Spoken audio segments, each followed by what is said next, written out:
Bienvenue sur la chaîne Livre Audio Français Complet. Pensez à vous abonner pour ne pas rater les épisodes prochains. De retour dans le spacieux sous-sol qui lui sert d'espace de travail, Brady prononce un autre mot. Chaos. Au fond de la salle de contrôle, il y a une longue étagère fixée à peu près à 1 mètre du sol. 7 ordinateurs sont posés dessus.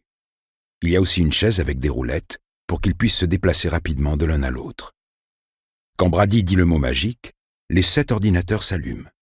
Le nombre 20 apparaît sur chaque écran, puis 19, 18. S'il laisse le compte à rebours arriver à 0, un programme d'autodestruction se mettra en route et effacera toutes les données des disques durs de Brady pour les remplacer par du charabia. « Ténèbres », dit-il. Et le compte à rebours disparaît, laissant place à des fonds d'écran de La Horde sauvage, son film préféré. Il a essayé Apocalypse et Armageddon, de bien meilleurs mots de lancement selon lui. Des mots empreints d'une sonore irréversibilité. Mais le programme de reconnaissance vocale ne les reconnaît pas. Et la dernière chose qu'il souhaite, c'est d'avoir à réinstaller tous ses programmes et ses fichiers à cause d'un stupide bug. Les mots de 2 ou 3 syllabes sont plus sûrs. Non pas qu'il y ait grand-chose sur 6 des 7 ordinateurs. Le 3 est le seul à contenir des informations compromettantes, comme dirait le gros flic. Mais il aime contempler ce génial étalage de puissance informatique lorsqu'ils sont tous allumés comme maintenant. Ainsi, le sous-sol a vraiment l'air d'un centre de commande. Brady se considère autant comme un créateur que comme un destructeur. Mais il sait qu'à l'heure actuelle, il n'a toujours pas réussi à créer quoi que ce soit qui puisse vraiment révolutionner la face du monde. Et il est hanté par la possibilité qu'il n'y arrive peut-être jamais. Qu'il ait, au mieux, un esprit créatif de second ordre. Prenez le Rolla, par exemple. L'idée lui était venue un soir, dans un éclair d'illumination, alors qu'il passait l'aspirateur dans le salon. Comme faire la lessive, cette corvée est généralement au-dessus des capacités de sa mère. Il avait dessiné un dispositif qui ressemblait à un repose-pied monté sur roulette, avec moteur intégré, et un embout de tuyau fixé dessous. En ajoutant un logiciel informatique simple, Brady estimait que l'appareil pouvait être conçu pour se déplacer de manière autonome en aspirant sur son passage. S'il rencontrait un obstacle, disons une chaise ou un mur, il pourrait tourner sur lui-même et repartir dans une autre direction. Il avait déjà commencé à construire un prototype quand il avait vu une version de son Rolla s'affairer dans la vitrine d'un magasin d'électroménager haut de gamme du centre-ville. Même le nom était similaire, le Roomba. Quelqu'un l'avait devancé, et ce quelqu'un était probablement en train de gagner des millions. Ce n'est pas juste. Mais qu'est-ce qu'il est? La vie est une fête foraine de merde, et les lots à la clé sont à chier. Il a mis les télés de la maison sur Blue Box, de sorte que sa mère et lui ont maintenant accès non seulement aux chaînes du câble, mais aussi aux chaînes premium, y compris quelques suppléments exotiques comme Al Jazeera. Et il n'y a foutre rien que Time Warner, Comcast ou Xfinity puissent y faire. Il a aussi dézonné le lecteur DVD, qui peut maintenant lire les DVD du monde entier et pas seulement les Américains. Facile. En 3 ou 4 étapes simples, à l'aide de la télécommande, plus un code PIN à 6 chiffres. Génial en théorie, mais en ont-ils l'utilité? Non. Pas au 49 Elm Street. Maman ne regarde rien qui ne lui soit déjà pré-mâché par les 4 chaînes de télé principales. Quant à Brady, il est soit pris par l'un de ses 2 jobs, soit ici dans la salle de contrôle, en train d'exercer son vrai métier. La Blue Box est un truc génial, mais c'est aussi illégal. Pour ce qu'il en sait, le dézonage de lecteurs DVD aussi est illégal, sans parler de ces piratages des sites Redbox et Netflix. Toutes ces meilleures idées sont illégales. Tenez, prenez truc 1 et truc 2. Truc 1 se trouvait sur le siège avant de la Mercedes de Mrs. Trelawney quand il a quitté le City Center en ce matin brumeux d'avril dernier, du sang dégoulinant de la calandre pliée et mouchetant le pare-brise. L'idée lui en était venue il y a 3 ans, pendant sa période sombre, quand il avait décidé de tuer un groupe entier de gens, ce qu'il appelait à l'époque son attaque terroriste. Mais avant qu'il ait décidé comment, quand et où le faire. Il était plein d'idées à cette époque, nerveux, dormant peu, Il avait toujours l'impression d'avoir bu un thermos entier de café aux amphétamines. Truc 1 était une télécommande trafiquée avec une puce électronique en guise de cerveau et une batterie destinée à augmenter sa portée, même si celle-ci restait quand même assez restreinte. À 20 ou 30 mètres d'un feu de signalisation, on pouvait le faire passer du rouge à l'orange en appuyant une fois, du rouge à l'orange clignotant en appuyant 2 fois et du rouge au vert en appuyant 3 fois. Brady était enchanté de son invention et l'avait utilisée plusieurs fois, toujours assis dans sa Subaru. Le camion de glace était bien trop voyant, à des intersections où la circulation était dense. Après quelques accidents évités de justesse, il avait réussi à provoquer une réelle collision. Rien qu'un accrochage, mais ça avait été marrant de regarder les deux hommes se disputer pour savoir qui était en tort. Pendant un moment, il avait bien cru qu'ils allaient en venir aux mains. Truc 2 lui était venu peu de temps après, mais c'était Truc 1 qui avait décidé Brady sur le choix de la cible, car il augmentait radicalement les chances de réussite. La distance séparant le City Center de l'entrepôt qu'il avait choisi pour abandonner la Mercedes de Mrs. Trelawney était de 3 kilomètres exactement. 8 feux ponctuaient la route qu'il avait l'intention de prendre, et avec son formidable gadget, il n'aurait pas à s'en soucier. Mais ce matin-là, Seigneur Jésus, vous savez pas la meilleure. Tous les feux étaient verts. Brady se disait que l'heure très matinale devait y être pour quelque chose, mais c'était quand même rageant. Si j'avais pas eu Truc 1, se dit-il en se dirigeant vers le placard dans le fond du sous-sol, au moins 4 feux sur 8 auraient été rouges. C'est toujours comme ça avec moi.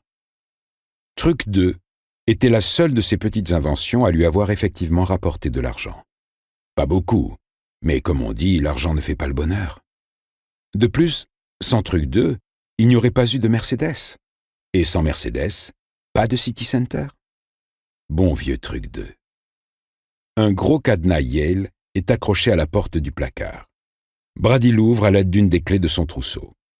À l'intérieur, la lumière, encore des néons, est déjà allumée. Le placard est petit et semble encore plus petit avec les planches en bois qui servent d'étagère. Il y a 9 boîtes à chaussures posées sur l'une d'elles. À l'intérieur de chaque boîte, 450 grammes d'explosifs maison. Brady a fait quelques essais dans une carrière loin à l'intérieur des terres et il marche super bien. Si j'étais là-bas en Afghanistan, se dit-il, avec un chiffon sur la tête et un de ces peignoirs funky sur le dos, je pourrais me faire une belle carrière dans l'explosion de transport de troupes. Sur une autre étagère, dans une autre boîte à chaussures, il y a 5 téléphones portables. Le genre de portable jetable que les dealers de drogue de Lowtown utilisent. C'est sur ces téléphones, disponibles dans n'importe quel drugstore et supérette de quartier correct, que Brady va travailler ce soir. Il doit les modifier de manière à ce qu'un seul numéro les fasse tous sonner en même temps, déclenchant ainsi l'étincelle qui provoquera l'explosion du plastique à l'intérieur des boîtes à chaussures. Il ne sait pas encore s'il utilisera l'explosif, mais une part de lui en a envie. Ça oui. Il avait dit à l'ex-flic qu'il ne ressentait aucun besoin de réitérer son exploit, mais ça aussi, c'était un mensonge. Tout dépendra du gros flic. S'il fait ce que Brady veut, tout comme Mrs. Trelawney avait fait ce qu'il voulait, il est sûr que l'envie lui passera, du moins pour un temps. Sinon, eh bien... Il attrape la boîte à chaussures, sort du placard, puis s'immobilise et se retourne. Sur une autre étagère, il y a un gilet de trappeur matelassé de chez L.L. Bean. Si Brady avait vraiment l'intention d'aller dans les bois, une taille M suffirait amplement. Il est mince.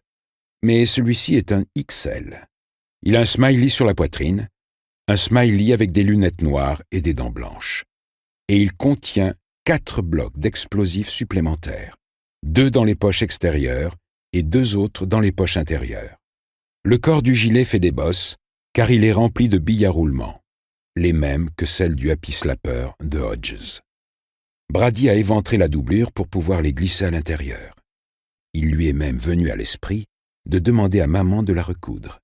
Et cette idée l'a fait beaucoup rire pendant qu'il l'a raccommodée avec du Chatterton.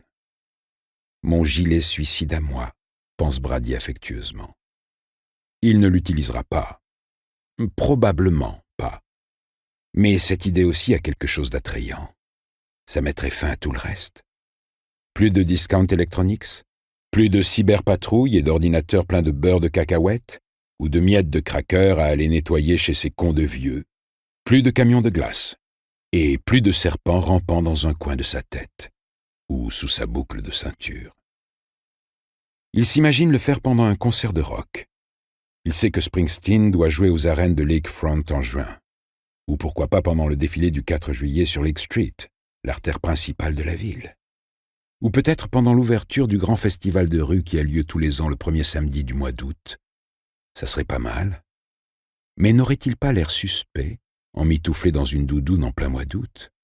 Certes, mais on peut toujours s'en sortir avec un esprit créatif, se dit-il en plaçant les téléphones portables sur sa table de travail et en commençant à enlever les cartes SIM. De plus, le gilet suicide n'est autre qu'un, comment dit-on, scénario de fin du monde. Il ne s'en servira probablement jamais. C'est quand même bien de l'avoir à portée de main. Avant de remonter, il s'assoit au poste 3 et va sur le site du parapluie de débit. Aucun message du vieux flic. Pour le moment. Quand Hodges appuie sur l'interphone de l'appartement de Mrs. Wharton, sur Lake Avenue, à 10h le lendemain matin, il porte un costume, et ce seulement pour la 2e ou 3e fois depuis qu'il est retraité. C'est agréable d'être bien habillé, même s'il se sent un peu à l'étroit au niveau de la taille et des bras. Porter un costume, c'est comme si on travaillait. Une voix de femme répond. « Oui ?»« C'est Bill Hodges, madame. On s'est parlé hier. »« Oui, tout à fait. Et vous êtes pile à l'heure. Je suis au 19C, inspecteur Hodges. » Il est sur le point de répondre qu'il n'est plus inspecteur, mais l'ouverture de la porte se déclenche, alors il ne se fatigue pas. Et puis, il le lui a déjà dit hier au téléphone. Janelle Patterson l'attend à la porte, exactement comme sa sœur le jour du massacre du City Center, quand Hodges et Pete Huntley étaient venus l'interroger pour la première fois. La ressemblance est suffisamment flagrante pour procurer à Hodges une sensation de déjà-vu. Mais alors qu'il longe le petit couloir entre l'ascenseur et l'appartement, essayant de marcher plutôt que de se traîner, il réalise peu à peu que les différences l'emportent sur les ressemblances. Patterson a les mêmes yeux bleu clair et les mêmes pommettes hautes, mais alors que la bouche d'Olivia Trelawney était fine et pincée, les lèvres souvent blanches sous l'effet du stress et de la colère, celle de Patterson semble toujours sur le point de sourire, même au repos, ou de donner un baiser. Son gloss donne un effet mouillé à ses lèvres, des lèvres qu'on aurait envie de manger. Et pas d'encolure bateau pour cette dame. Elle porte un pull à col roulé qui moule à la perfection deux seins bien ronds. Pas gros, ces seins, mais comme disait le bon vieux papa de Hodges, tout ce qui ne tient pas dans la main est gâché. Est-ce là l'effet du port de sous-vêtements de qualité ou d'une amélioration consécutive au divorce? La retouche post-divorce semble plus probable aux yeux de Hodges.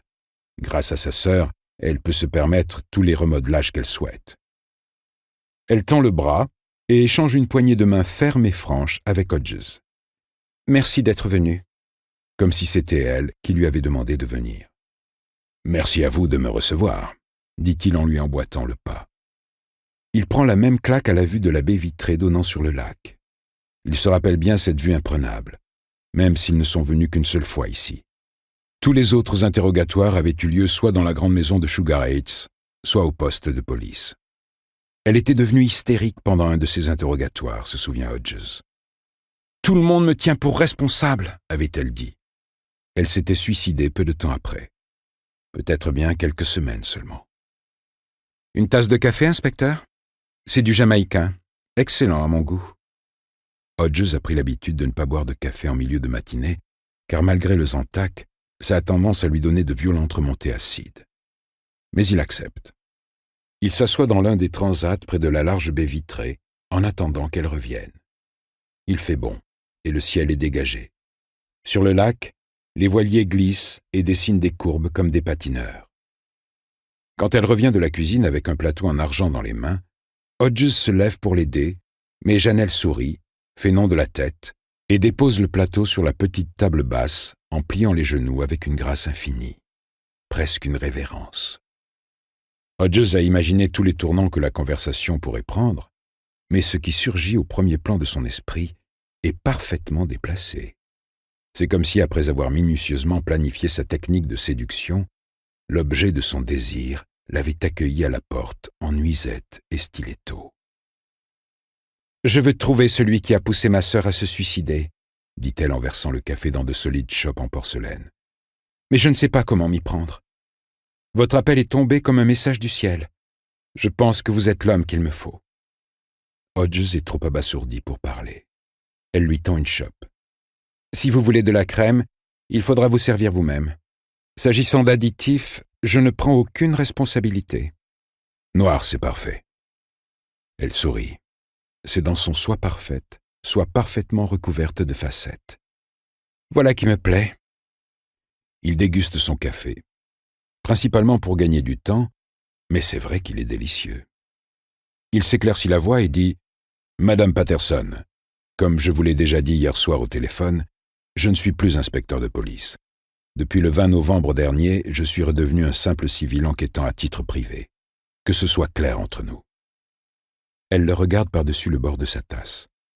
Hodges se demande si son gloss brillant laissera une trace ou si la nouvelle technologie cosmétique a rendu ce genre de petits détails obsolètes. C'est une pensée débile, mais Mrs. Patterson est une jolie femme. Et puis, il ne voit pas beaucoup de monde ces derniers temps. « En ce qui me concerne, dit Janelle Patterson, il n'y a que 2 mots qui m'importent dans ce que vous venez de dire. Enquêteur et privé. Je veux savoir qui s'est immiscé dans la vie de ma sœur, qui s'est amusé avec elle jusqu'à ce qu'elle se tue. Mais ça n'intéresse pas la police. Tout ce qu'ils veulent, c'est attraper l'homme qui a volé sa voiture et tué tous ces gens. Oh ça oui. Quant à ma sœur, veuillez m'excuser, mais ils s'en foutent. » Hodges a beau être à la retraite, il n'en est pas moins loyal. « Ce n'est pas nécessairement vrai. »« Je savais que vous diriez ça, inspecteur. » »« Juste monsieur, s'il vous plaît. Monsieur Hodges. Ou Bill, si vous préférez. »« Bill, alors. Et vous n'avez pas tort. Il y a un lien entre ces meurtres et le suicide de ma sœur.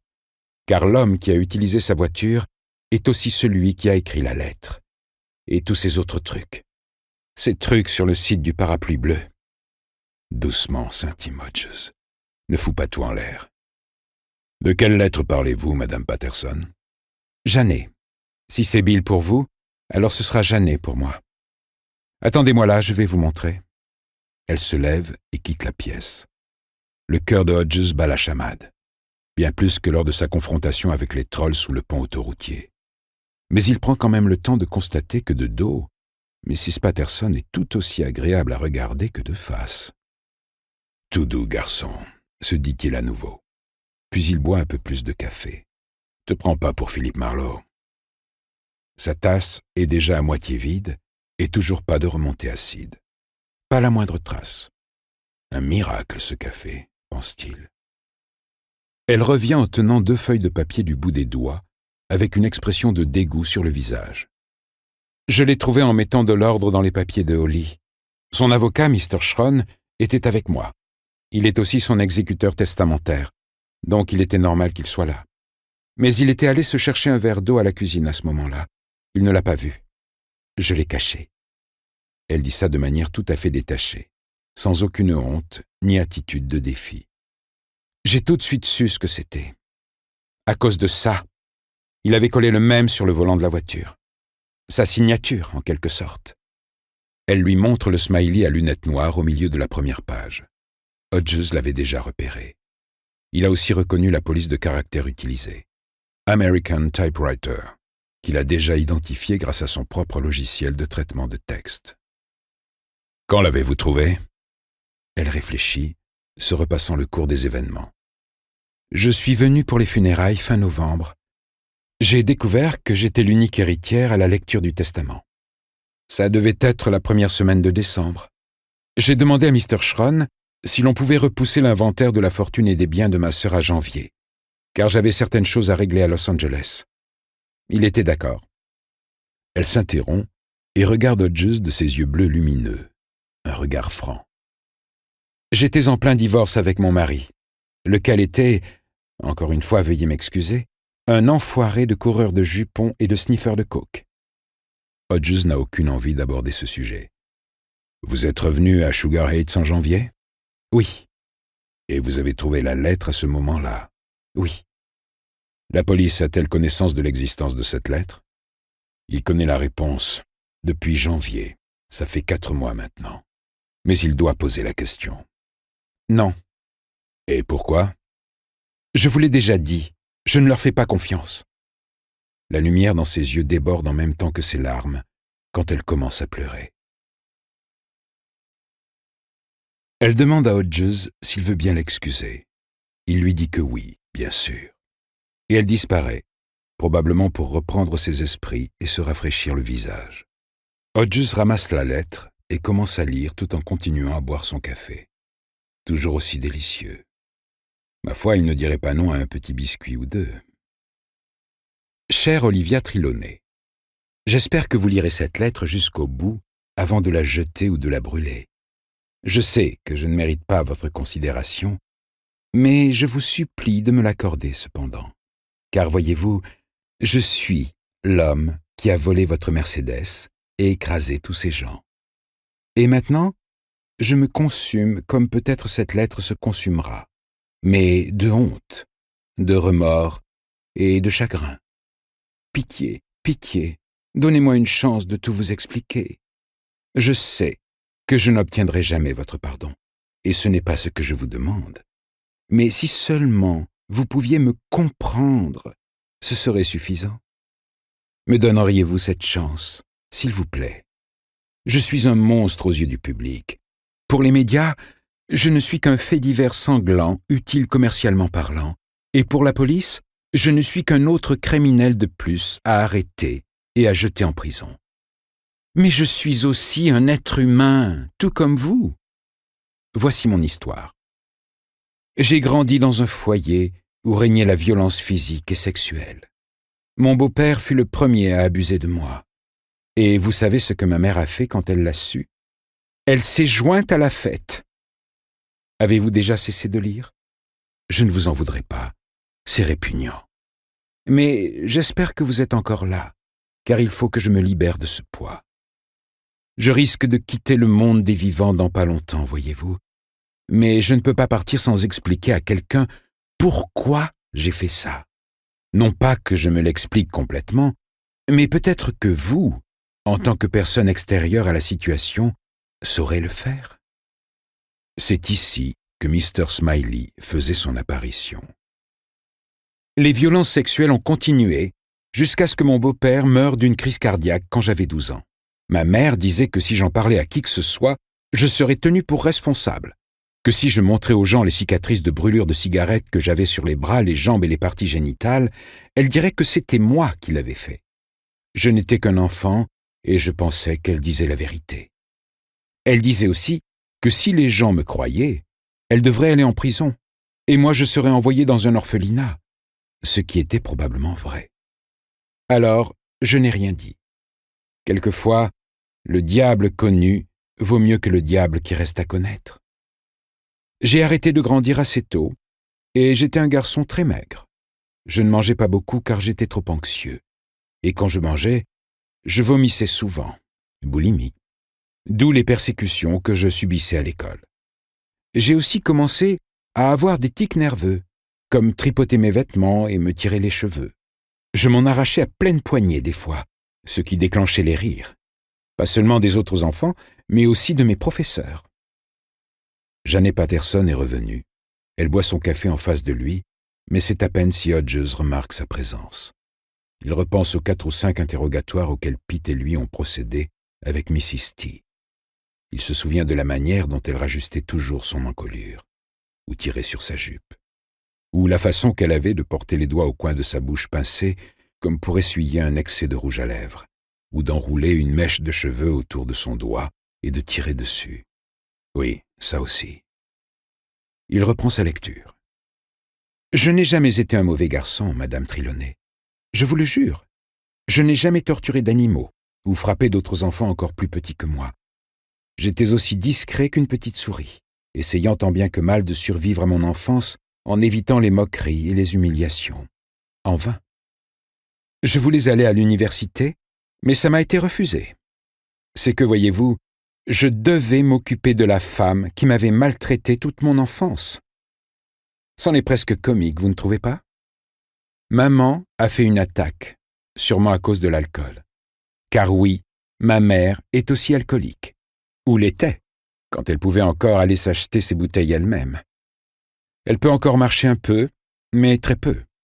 Je dois l'aider à aller aux toilettes et l'essuyer une fois qu'elle a fait ses besoins. Je travaille toute la journée pour un salaire de misère. Je sais qu'en ces temps de crise, je devrais m'estimer heureux ne serait-ce que d'avoir un emploi. Puis, je rentre à la maison pour m'occuper d'elle, car tout ce que je peux me permettre, c'est de faire venir une garde-malade quelques heures par semaine.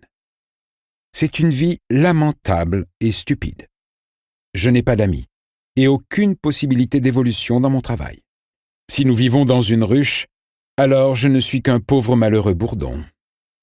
Au bout du compte, j'ai fini par ressentir de la colère. Je voulais que quelqu'un paye. Je voulais me venger et montrer au monde que j'existais. Pouvez-vous comprendre cela? Avez-vous déjà ressenti ce besoin? Sûrement que non. Avec tout l'argent que vous avez, vous devez avoir les meilleurs amis que l'argent peut acheter. Juste après cette pique, il y a un autre smiley à lunettes, comme pour dire « je rigole ». Et un jour, la coupe a été pleine et j'ai fait ce que j'ai fait. Je ne l'avais pas prémédité. Mon cul, pense Hodges. Et je pensais avoir 50% de chance de me faire arrêter. Je m'en fichais. Et je ne me doutais absolument pas à quel point tout ça me hanterait par la suite. Je continue à revivre le choc sourd de l'impact et à entendre leurs cris. Mais c'est quand j'ai vu les informations et que j'ai appris qu'une des victimes était un bébé que j'ai pris conscience de l'acte terrible que j'avais commis. Je ne sais même pas comment j'arrive à me regarder dans la glace. Madame Trelawney, pourquoi, oh pourquoi avez-vous laissé votre clé sur le contact? Si je n'avais pas trouvé votre voiture un matin alors que je n'arrivais pas à dormir, rien de tout ceci ne serait arrivé. Si vous n'aviez pas laissé votre clé sur le contact, ce petit bébé et sa mère seraient toujours en vie. Je ne vous accuse nullement. Je suis sûr que vous deviez avoir vos propres problèmes et préoccupations, mais j'aurais seulement souhaité que les choses se passent différemment. Et si vous n'aviez pas oublié votre clé sur le contact, elle se serait passée différemment. Et je ne serais pas en train de brûler dans cet enfer de culpabilité et de regret. Vous devez vous sentir coupable aussi, et pleine de remords, et j'en suis désolé, car vous allez très vite vous rendre compte à quel point les gens peuvent être cruels. La télé et les journaux vont parler de la négligence dont vous avez fait preuve et qui a rendu possible l'horreur que j'ai commise. Vos amis arrêteront de vous parler. La police vous harcèlera. Quand vous irez faire vos courses, les gens vous dévisageront en chuchotant. Certains ne se contenteront pas seulement de chuchoter, ils vous agresseront verbalement. Je ne serais pas surpris que l'on vandalise votre maison. Alors, dites à vos agents de sécurité, je suis sûr que vous en avez, d'être sur leur garde. J'imagine que vous n'aurez aucune envie de discuter avec moi, n'est-ce pas? Oh, pas face à face.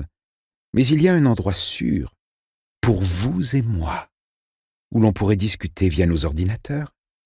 Ça s'appelle « Sous le parapluie bleu de débit ». Je vous ai même créé un compte si jamais vous aviez envie d'essayer. Le nom d'utilisateur est Otterlow19. Je sais ce que le commun des mortels ferait, apporter cette lettre directement à la police. Mais laissez-moi vous poser une question.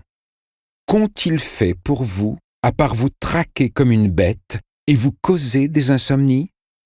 Ceci dit, si vous me voulez mort, il vous suffit de donner cette lettre à la police. Cela me tuera aussi certainement que me mettre un revolver sur la tempe et appuyer sur la détente. Car c'est moi qui me supprimerai. Aussi fou que cela puisse paraître, vous êtes la seule personne qui me relie à la vie. Car vous êtes la seule personne à qui je puisse parler. La seule personne qui sache réellement ce que ça fait que de brûler en enfer. Je vais maintenant patienter. Madame Trelawney, je suis tellement désolé. Hodges repose la lettre sur la table basse et dit « Putain de merde ». Janet Patterson hoche la tête. C'est à peu près la réaction que j'ai eue. Il l'a invité à entamer une conversation Internet. Janet lui lance un regard incrédule. « Invité ? Essayez plutôt forcer. Faites-le ou je me tue. » Donc, à votre avis, elle l'a pris au mot. Avez-vous eu accès à ces échanges ? Peut-être a-t-elle imprimé quelques-unes de leurs conversations ? Elle secoue la tête. Holly avait confié à ma mère qu'elle chattait avec un homme très perturbé, comme elle disait, et qu'elle essayait de le convaincre de se faire aider, car il avait commis une chose terrible. Ma mère était inquiète. Elle en avait déduit que Holly discutait avec cet homme très perturbé en face à face, dans un parc ou un café, vous voyez. Elle a bientôt 90 ans. Elle sait ce qu'est un ordinateur, mais elle n'est pas très informée de leur utilisation. Holly lui a expliqué ce qu'on faisait sur les réseaux sociaux, du moins essayé. Mais je ne suis pas sûr que maman ait réellement compris. Ce qu'elle a retenu, c'est que cet homme très perturbé et Holly discutaient sous un parapluie bleu. Votre mère a-t-elle fait le lien entre cet homme, la Mercedes volée et le massacre du City Center ? Elle n'a jamais rien dit qui puisse me le faire penser. Sa mémoire à court terme commence à lui faire faux bond. Si vous la questionnez sur Pearl Harbor, elle est capable de vous dire exactement quand elle a entendu la nouvelle à la radio et probablement qui était le journaliste. Demandez-lui ce qu'elle a pris au petit déjeuner ou même où elle se trouve. Janet hausse les épaules. Peut-être qu'elle pourra vous le dire, peut-être pas. Et où est-elle exactement ? Un endroit qui s'appelle Beau Soleil, à une 50aine de kilomètres d'ici. Elle rit. Un rire triste, rien de joyeux là-dedans. À chaque fois que j'entends ce nom, ça me fait penser à ces vieux mélodrames qui passent sur Turner Classic Movies, où l'héroïne déclarée folle est enfermée dans un de ces horribles asiles de fous pleins de courants d'air. Elle tourne la tête en direction du lac. Son visage a pris une expression que Hodges trouve intéressante, à la fois pensive et sur la défensive. Plus il la regarde, et plus il aime la regarder. Les légères rides au coin de ses yeux suggèrent que c'est une femme qui aime rire. « Je sais qui pourrait jouer dans un de ces films, » dit-elle, le regard toujours tourné vers le lac et les bateaux. La sœur machiavélique qui hérite de la garde d'une vieille mère sénile et d'une montagne de fric. La sœur cruelle qui garde l'argent, mais envoie la vieille dans une résidence sordide où les pensionnaires ont de la pâtée pour chiens pour dîner et croupissent toute la nuit dans leur urine. Mais Beau Soleil n'est pas comme ça. C'est un endroit très agréable, et pas donné non plus. Et c'est maman qui a demandé à y aller. « Ah ouais ?»« Ouais, » dit-elle en retroussant le nez pour se moquer de lui. « Vous vous souvenez peut-être de son infirmière, Mrs. Green, Althea Green. » Hodges se surprend à fouiller dans la poche de son veston à la recherche d'un carnet qui n'est plus là. Mais après un effort de réflexion, il se souvient de l'infirmière sans le secours d'aucun carnet. Une grande et imposante femme, qui semblait glisser plutôt que marcher, avec une masse de cheveux gris bouffants qui lui donnait un petit air de ressemblance avec Elsa Lanchester dans La fiancée de Frankenstein. Hodges et Pete lui avaient demandé si elle avait remarqué la Mercedes de Mrs. Trelawney garée le long du trottoir quand elle était partie ce soir-là. Elle avait répondu qu'elle en était quasiment sûre, ce qui aux yeux de l'équipe Hodges et Huntley voulait dire qu'elle n'était pas sûre du tout. « Oui, je m'en souviens. Elle a posé sa démission dès que j'ai quitté Los Angeles pour venir m'installer ici. Elle disait qu'à l'âge de 63 ans, elle ne se sentait plus capable de s'occuper comme il se doit d'une personne souffrant de handicap aussi lourd. Et elle n'en a pas démordu, même quand je lui ai proposé d'engager un aide-soignant. 2 s'il le fallait. Je pense qu'elle était horrifiée par tout le bruit qu'avait fait le massacre du City Center, mais si ça n'avait été que ça, elle serait peut-être restée. Vous pensez que le suicide de votre sœur a été la goutte d'eau qui a fait déborder le vase? Oui, j'en suis pratiquement sûr. Je ne dirais pas qu'Althea et Holly étaient les meilleurs amis du monde, mais elles s'entendaient bien, et leur façon de s'occuper de maman fonctionnait à merveille. Mais maman est mieux à Beau Soleil dorénavant. Elle se sent rassurée d'être là-bas, du moins dans ses bons jours. Et moi aussi. Ils savent soulager ses douleurs mieux que moi. Et si je me rendais là-bas pour lui poser quelques questions? Il se peut qu'elle se souvienne de certaines choses, tout comme il se peut qu'elle ne se souvienne de rien. Elle se détourne du lac pour le regarder dans les yeux. « Vous êtes intéressé? J'ai vérifié les prix des détectives privés sur Internet et je suis prête à vous payer bien plus. 5 000 $ la semaine, plus les frais. Pour 8 semaines minimum. 40 000 $ pour un boulot de 8 semaines, s'émerveille Hodges. Peut-être qu'il pourrait être Philippe Marlowe, après tout. Il s'imagine dans un 2 pièces miteux donnant sur le couloir du 3e étage d'un immeuble de bureaux tout aussi miteux. Il aurait une secrétaire sexy, avec un nom comme Lola ou Velma. Une blonde qui n'aurait pas sa langue dans sa poche, bien sûr. Les jours de pluie, il porterait un trench coat et un borsalino marron légèrement incliné sur un côté du front. Ridicule. Et pas du tout ce qui l'attire. Ce qui l'attire, c'est de ne pas se retrouver dans son lazy boy à regarder la juge à la télé en se goinfrant de saloperies. Il aime aussi porter son costume. Mais il y a plus. Il a quitté le bureau en laissant des affaires en suspens. Pete a identifié le braqueur des prêteurs sur gage et il semblerait que lui et Isabel Janes soient sur le point d'arrêter Donald Davis, le minable qui avait tué sa femme et sorti ensuite son plus beau sourire pour la télé. Tant mieux pour Pete et Izzy. Mais il y a un plus gros poisson à ferrer que Davis ou le braqueur au fusil à pompe. Et puis, se dit-il, Mr. Mercedes aurait dû me laisser tranquille, tout comme il aurait dû laisser Mrs. T tranquille. « Bill ?» Jeannet claque des doigts comme un hypnotiseur de cabaret sortant un volontaire de sa transe. « Vous êtes toujours avec moi, Bill ?» Il revient à elle, cette femme à la quarantaine passée, qui ne craint pas de se tenir en plein soleil. « Si j'accepte, vous m'embaucherez en tant que consultant en sécurité ?» Elle a l'air amusée. « Comme les hommes de Vigilant Guard Service qui travaillent pour Sugar Heights ?»« Non, rien à voir. Eux sont rattachés à une entreprise pour commencer, pas moi. Et je ne l'ai jamais été, se dit-il. Je serai indépendant, un peu comme ces gars qui font la sécurité dans les boîtes de nuit. Rien que vous puissiez déduire de vos impôts, j'en ai bien peur. » Son air amusé se change en sourire, et elle retrousse le bout de son nez comme tout à l'heure.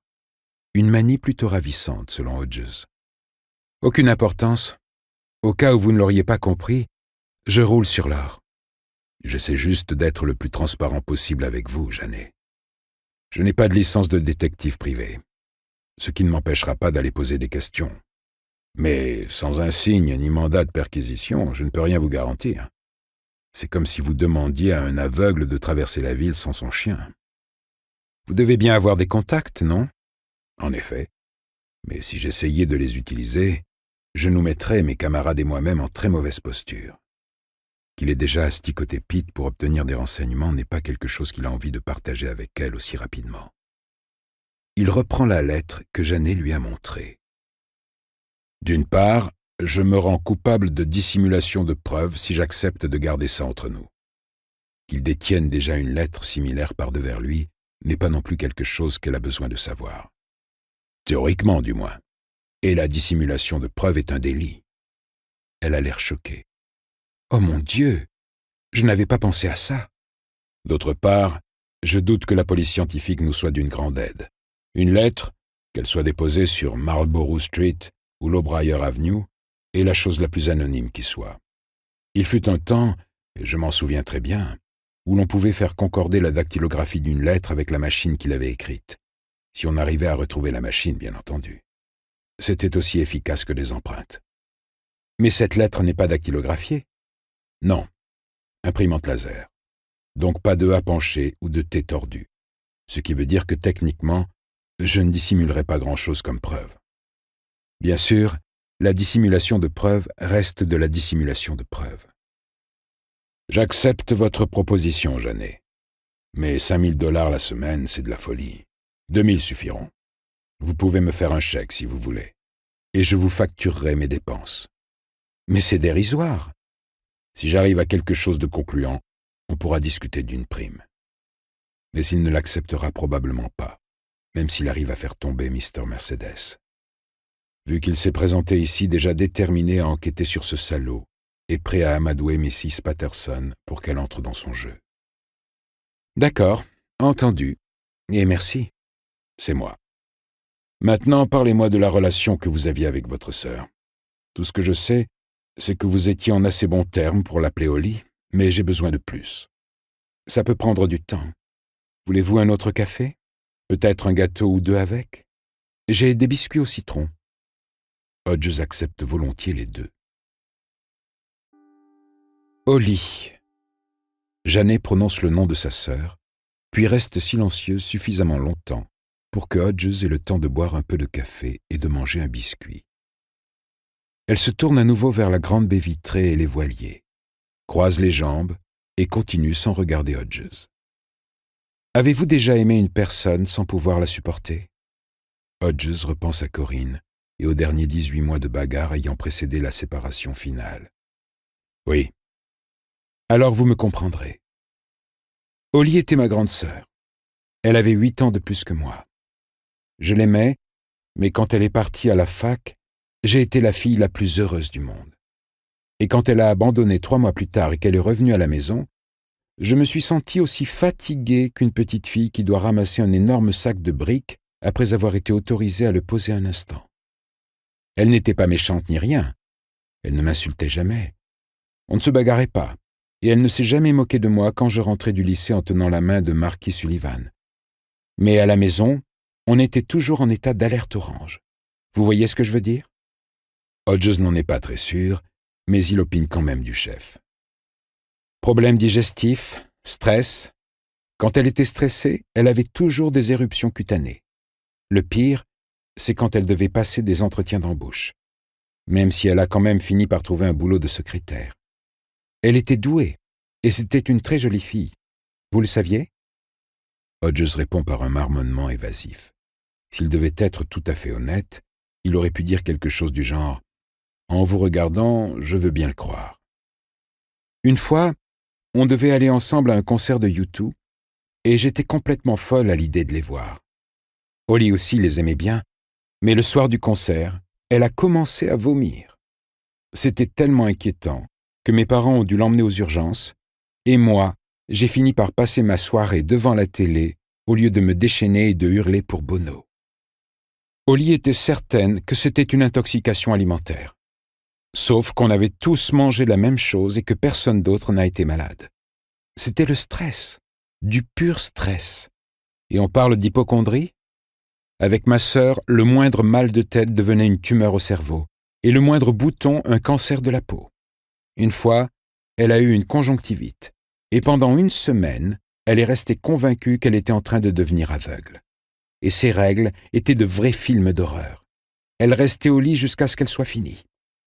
Et elle a réussi à garder son travail? La réponse de Janet est plus sèche que la vallée de la mort. Les règles d'Holly duraient exactement 48 heures, et elles tombaient toujours le week-end. C'était complètement fou. Oh! Hodges ne trouve rien d'autre à dire. Janet pose un doigt sur la lettre qui se trouve toujours sur la table basse et la fait tourner sur elle-même plusieurs fois, puis elle lève ses yeux bleu clair en direction de Hodges. Il y a un passage là-dedans où il parle de tics nerveux. Vous avez remarqué? Oui. Hodges a remarqué pas mal de choses dans cette lettre, notamment qu'elle ressemble à bien des égards au négatif photographique de celle qu'il a lui-même reçue. Ma sœur avait son lot de tics, elle aussi. Vous avez sûrement dû en remarquer quelques-uns. Hodges tire sur sa cravate d'abord d'un côté, puis de l'autre. Janet sourit. Oui, ça, entre autres. Elle en avait plein d'autres, comme tripoter les interrupteurs pour s'assurer que les lumières étaient bien éteintes, débrancher le grille-pain après le petit déjeuner. Elle disait toujours « fromage râpé » avant de quitter la maison. Il paraît que comme ça, on se souvient de tout ce qu'on risque d'oublier. Je me rappelle qu'une fois, elle a dû m'emmener au lycée parce que j'avais raté le bus. Mes parents étaient déjà partis au travail. On avait fait la moitié du chemin quand elle s'est persuadée que le four était resté allumé. On a dû faire demi-tour pour aller vérifier. Il n'y avait rien à faire, elle ne voulait pas en démordre. Le four était éteint naturellement. Je n'ai pas pu arriver avant la 2e heure de cours et j'ai eu ma première et unique colle de toute ma vie. J'étais furax. Elle me rendait souvent furax. Mais je l'aimais, voilà. Papa et maman aussi. On l'aimait tous. C'était dans nos gènes. Mais bon sang, quel sac de briques au quotidien. Elle a quand même réussi à se marier. Et à une sacrée fortune, qui plus est. En réalité, Elle a épousé un employé de la société d'investissement dans laquelle elle travaillait, Kent Trelawney, un geek, et je dis ça de manière tout à fait affectueuse. Kent était quelqu'un de très bien, à la calvitie précoce, fanat de jeux vidéo. Il a commencé à investir dans les entreprises qu'il ait créées, et ça lui a rapporté gros. Ma mère disait qu'il avait un don. Mon père appelait plutôt ça de la veine, mais c'était ni l'un ni l'autre. Il s'y connaissait, c'est tout. Et tout ce qu'il ne connaissait pas déjà, il se faisait un devoir de l'apprendre. Quand ils se sont mariés vers la fin des années 70, ils étaient seulement riches. Puis, Kent a découvert Microsoft. Elle renverse la tête en arrière et part d'un rire tonitruant qui prend Hodges au dépourvu. « Désolée, dit-elle. Je pense juste à l'ironie purement américaine de la chose. Moi aussi, j'étais jolie, équilibrée et sociable en plus de ça. Si j'avais participé à un concours de beauté, étalage de viande pour hommes, j'appelle ça, si vous voulez tout savoir, mais j'imagine que non. J'aurais remporté le prix de Miss Convivialité en un sourire. Plein de copines, plein de copains, plein de coups de téléphone et plein de sorties. Pendant mon année de terminale au lycée catholique, j'étais responsable de l'orientation des secondes, et j'ai fait du bon boulot, si je puis me permettre. J'ai apaisé beaucoup d'angoisse. Ma sœur était tout aussi jolie, mais c'était la névrosée de la famille. L'obsessionnelle compulsive. Si elle avait dû participer à un concours de beauté, elle aurait vomi sur son maillot de bain. Jeannet rigole de plus belle. Une larme coule le long de sa joue qu'elle essuie de la paume de sa main. L'ironie, donc. Miss Convivialité finit avec l'enfoiré sniffer de coke, et Miss Névrosée se dégote l'homme parfait, riche et fidèle. Vous voyez le tableau? Oui, dit Hodges. Je vois. Olivia Wharton et Kent Trelawney. Un couple avec autant de chances de survie qu'un prémat de 6 mois. Kent ne cessait pas de l'inviter à dîner. Elle refusait toujours, jusqu'à ce qu'elle accepte enfin. Juste pour qu'il la laisse tranquille une bonne fois pour toutes, selon elle. Sauf que quand ils sont arrivés au restaurant, elle s'est pétrifiée de peur. Impossible de descendre de la voiture. Elle tremblait comme une feuille. La plupart des hommes auraient laissé tomber de suite, mais pas Kent. Il l'a emmenée au drive-in de McDonald's. Ils ont mangé sur le parking. J'imagine qu'ils ont dû faire ça souvent. Elle allait au cinéma avec lui, mais il fallait toujours qu'elle s'assoie près de l'allée. Elle disait qu'au milieu de la rangée, elle n'arrivait pas à respirer. Tout pour plaire, hein? Pendant des années, mes parents ont essayé de l'emmener voir un psy. Là où ils ont échoué, Kent a réussi. Le psy lui a donné des cachets et elle s'est mise à aller mieux. Elle a fait une de ces crises d'angoisse typiques le jour de son mariage. C'est moi qui lui ai tenu le voile pendant qu'elle vomissait dans les toilettes de l'église. Mais elle s'en est sortie. Jeannet sourit avec nostalgie, puis ajoute. Elle a fait une mariée magnifique. Hodges reste silencieux, fasciné par ce portrait d'Olivia Trelawney avant qu'elle ne devienne Notre-Dame des Encolures bateaux. Après son mariage, nous nous sommes éloignés, comme les sœurs le font parfois. Jusqu'à la mort de notre père, on se voyait 5 ou 6 fois par an, et encore moins par la suite. Thanksgiving, Noël et le 4 juillet. C'est à peu près ça. Je voyais certaines de ces bonnes vieilles psychoses ressurgir, et après la mort de Kent, crise cardiaque, tout est remonté à la surface. Elle a énormément maigri.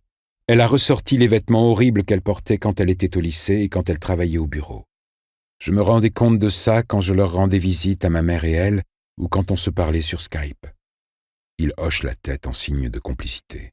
« Oui, j'ai un ami qui veut à tout prix que je m'y mette. » Elle lui sourit. « Vous êtes de la vieille école, vous, non? Je veux dire, vraiment. » Puis son sourire disparaît. La dernière fois que j'ai vu Oli, c'était en mai de l'année dernière, peu de temps après l'accident du City Center. Jeannet hésite, puis emploie le véritable terme. Le massacre. Elle était dans un état épouvantable. Elle disait qu'elle était harcelée par la police. C'est vrai? Non, mais c'est ce qu'elle croyait. Il est vrai que nous l'avons interrogée à plusieurs reprises. Elle continuait d'affirmer qu'elle avait retiré la clé de contact et verrouillé la Mercedes. C'était un problème pour nous, car la voiture n'avait été ni forcée, ni démarrée au fil. Ce que nous avons fini par conclure. Hodges s'interrompt et repense au gros psy des familles qui passe tous les jours à 4 heures, le spécialiste du forçage du mur du déni. Oui, qu'avez-vous conclu? qu'elle était incapable de regarder la vérité en face. Est-ce que ça ressemblerait à la sœur que vous avez connue? Oui. Jeannet montre la lettre du doigt. Vous pensez qu'elle a fini par dire la vérité à ce type? Sur le site de rencontre? Et que c'est pour ça qu'elle a pris les cachets de maman? Impossible à dire. Mais Hodges pense qu'il y a des chances. Elle avait arrêté les antidépresseurs.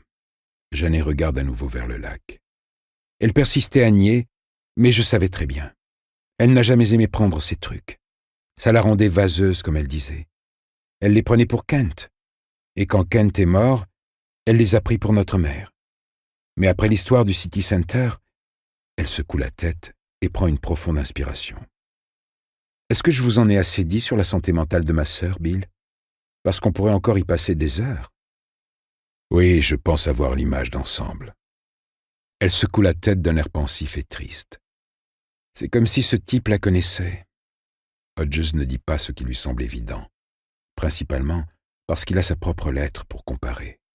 Oui, il la connaissait, d'une manière ou d'une autre. Vous avez dit qu'elle était obsessionnelle compulsive, au point de devoir faire demi-tour pour vérifier si le four était bien éteint. Oui. Vous semble-t-il vraisemblable qu'une femme aussi obsessionnelle oublie les clés sur le contact de sa voiture? Pendant un long moment, Jeannet ne répond pas. Puis elle dit « Pour être franche, non. » Hodges n'en pense pas moins. Bien sûr, il y a une première fois à tout, mais est-ce que Pete et lui avaient déjà considéré les choses sous cet angle? Il n'en est pas sûr, mais il pense que oui, peut-être. Sauf qu'à l'époque, il n'était pas au courant des problèmes de santé mentale de Mrs. T. Si? Il demande « Avez-vous déjà essayé d'aller sur le site du parapluie bleu, avec l'identifiant qu'il a donné à votre sœur? » Elle le dévisage, interloquée.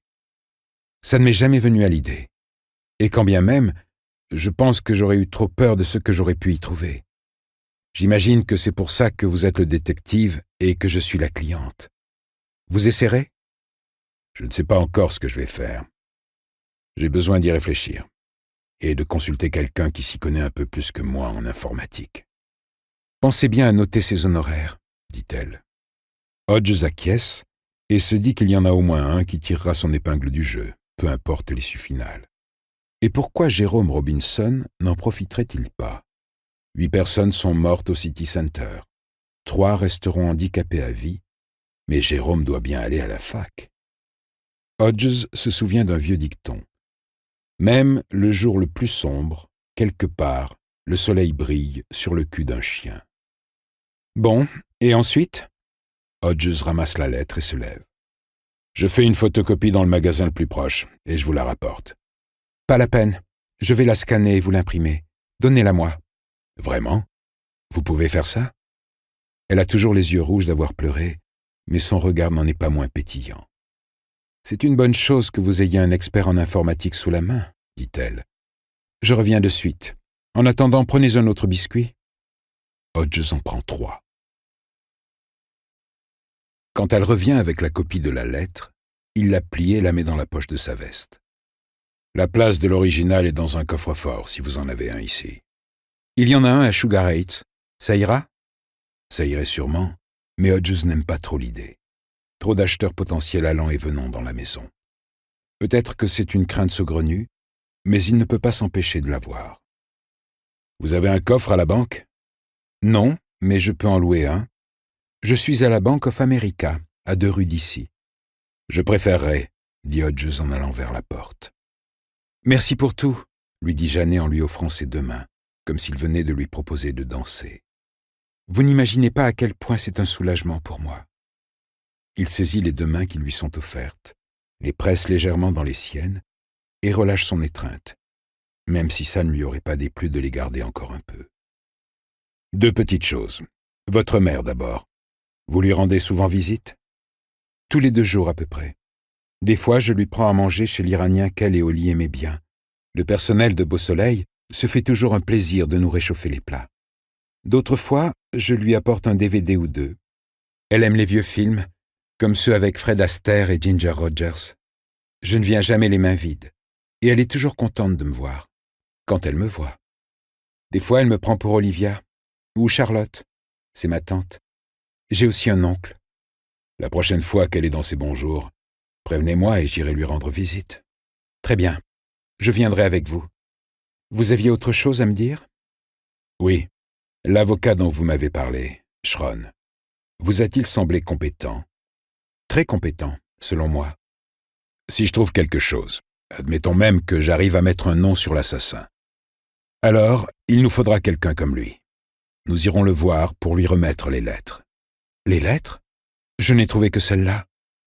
Hodges se dit « Ah merde !» puis rattrape le coup. L'original et la copie, je veux dire. Ah, d'accord. Si je trouve celui qui a fait ça, c'est à la police qu'il incombera de l'arrêter et de l'inculper. Schron, lui, devra faire en sorte que nous ne nous fassions pas arrêter pour avoir enfreint la loi et enquêter de notre côté. Ça, c'est de l'ordre du droit pénal, non? Je ne suis pas sûr que ce soit son domaine. Peut-être pas, mais s'il est vraiment compétent, il connaîtra quelqu'un. Quelqu'un d'aussi compétent que lui. Sommes-nous bien d'accord là-dessus? C'est très important. Je suis prêt à mener ma petite enquête, mais si la police doit s'en mêler, alors nous la laisserons faire son travail. Je comprends tout à fait, dit Janet. Puis elle se dresse sur la pointe des pieds, pose les mains sur les épaules de Hodges, comprimé dans sa veste trop étroite, et l'embrasse sur la joue. Je pense que vous êtes quelqu'un de bien, Bill, et que vous convenez parfaitement pour ce travail. Une fois dans l'ascenseur, ils sont toujours se baiser sur sa joue. Une délicieuse petite empreinte encore tiède. Il est content d'avoir pris la peine de se raser avant de partir.